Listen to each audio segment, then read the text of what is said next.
Bonjour et bienvenue sur TVHDI, la télévision des histoires de diplômés inspirés. Je m'appelle Olivier Sibert et je suis un ESSEC 73, âgé de 69 ans et retraité actif en France.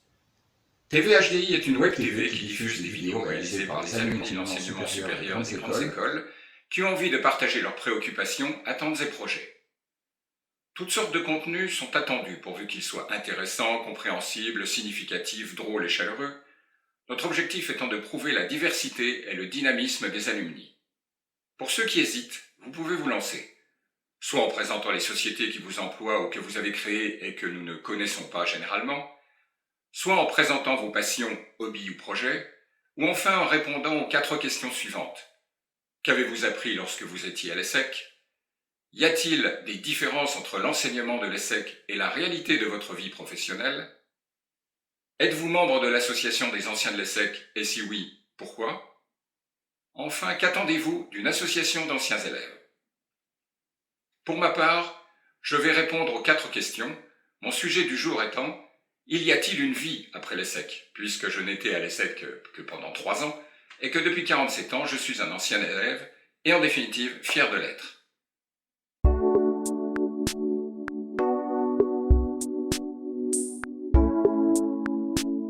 Il ne faut pas oublier que j'ai suivi l'ESSEC de 1970 à 1973, lorsque l'école était encore en plein centre du quartier latin à Paris, et que je n'ai pas connu Cergy.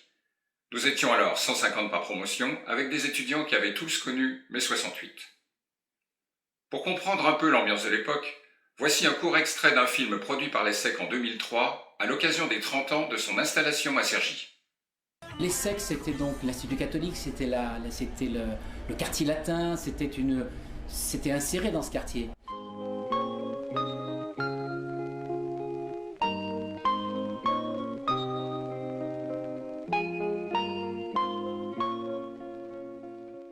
Il y a 30 ans, c'était les années héroïques, artisanales, pleines d'enthousiasme. J'avais les cheveux qui tombaient jusque sur les épaules, et les étudiants aussi d'ailleurs. Ils ne savaient pas du tout pourquoi ils faisaient des études de gestion. Moi, je ne savais pas pourquoi j'enseignais la gestion.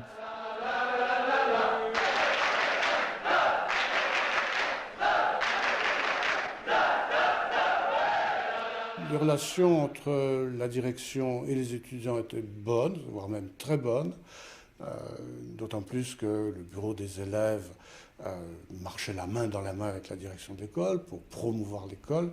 Le directeur de l'école à l'époque, maître Olivier, a eu une idée absolument géniale. Il a dit, pour se développer, il faut faire exactement l'inverse de ce qu'on enseigne dans l'école. On enseigne une gestion saine, prudente, etc. Il dit, moi, ma force, c'est que j'ai aucun capital, donc il ne peut rien m'arriver. Donc j'emprunte à mort, et plus j'emprunte, plus les banques seront obligées de me suivre. Nous étions plusieurs à nous intéresser surtout aux sciences humaines et politiques plutôt qu'aux cours de comptabilité et de gestion, ce qui m'a permis de prendre confiance en moi, en mes idées, de structurer mes projets, de comprendre que je n'étais plus seul, et surtout de rencontrer d'autres étudiants ESSEC qui sont encore des amis 50 ans après. Et c'est là que je me suis rendu compte qu'il était important de se créer un réseau et de le développer sans relâche. Nous n'étions pas très assidus en cours, mais très actifs à l'extérieur de l'école. Et moi, de mon côté, je continuais à suivre des cours de piano et d'ethnomusicologie et des cours en sciences sociales à la fac de Vincennes. Et c'est ainsi que, grâce à l'ESSEC, je suis rentré dans le monde de l'organisation de la musique, de la culture et de la télévision, qui est le mien depuis toutes ces années. En effet, un jour, en 2e année, je suis tombé par hasard au bureau des élèves sur une petite annonce envoyée par CBS, qui était alors la plus importante compagnie américaine de disques, et qui cherchait un étudiant pour développer un système de promotion de leurs disques auprès des étudiants parisiens, comme ils le faisaient dans les campus universitaires aux États-Unis. Le fait que je sois musicien et étudiant à l'ESSEC leur a plu, et ils m'ont engagé. Cette première expérience m'a permis de rentrer dans le milieu professionnel de la musique, de rencontrer de nombreux musiciens, d'organiser une multitude de concerts et de participer à toutes les phases de la vie d'un disque.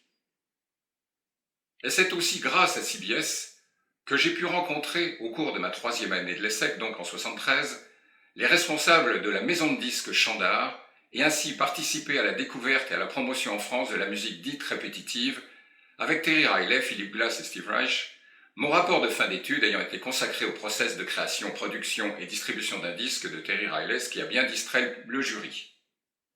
À partir de là, Ma carrière s'est tournée vers la communication audiovisuelle et la télévision, en France et en Afrique, puis plus tard en Asie, mais ceci est une autre histoire, que je raconterai dans une autre vidéo.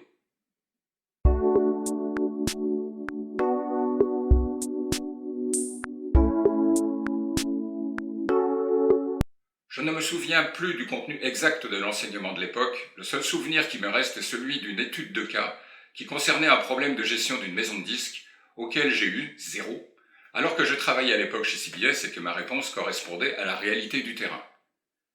J'ai donc compris qu'il pouvait y avoir une grande différence entre l'enseignement théorique qui nous était dispensé et la réalité. Est-ce toujours le cas? Je ne sais pas. C'est aux alumni plus jeunes de le dire.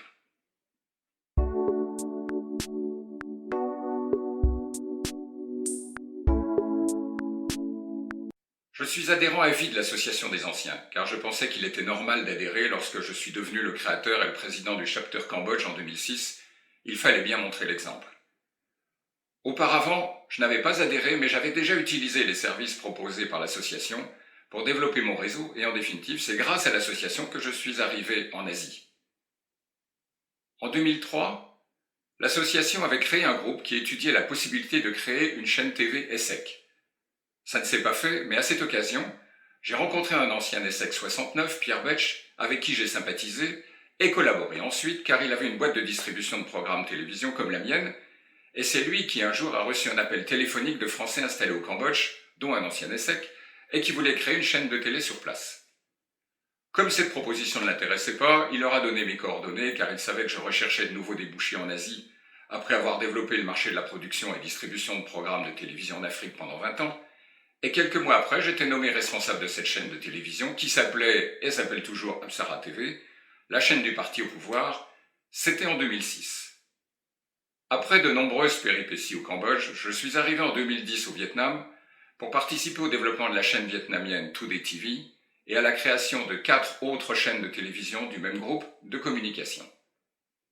J'ai quitté le Vietnam fin 2016 pour rentrer en France et créer de nouveaux projets culturels, artistiques et audiovisuels entre Paris, La Rochelle et l'Afrique.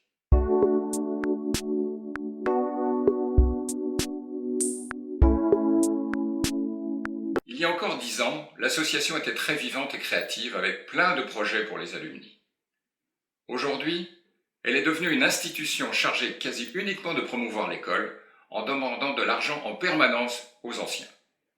Elle oublie complètement les jeunes diplômés et les alumni de l'étranger, ce qui fait que très peu d'alumni y adhèrent car ils n'y trouvent aucun intérêt ni réponse à leurs préoccupations, ni création d'un véritable réseau adapté. Et c'est ce réseau que nous voudrions recréer et développer avec TVHDI, un vrai réseau utile pour les anciens, et pour cela, nous avons besoin de mieux vous connaître. Maintenant, la parole est à vous, faites comme moi, proposez-nous une vidéo, et si vous le désirez, je vous remercie de réagir à la mienne. À bientôt, j'espère.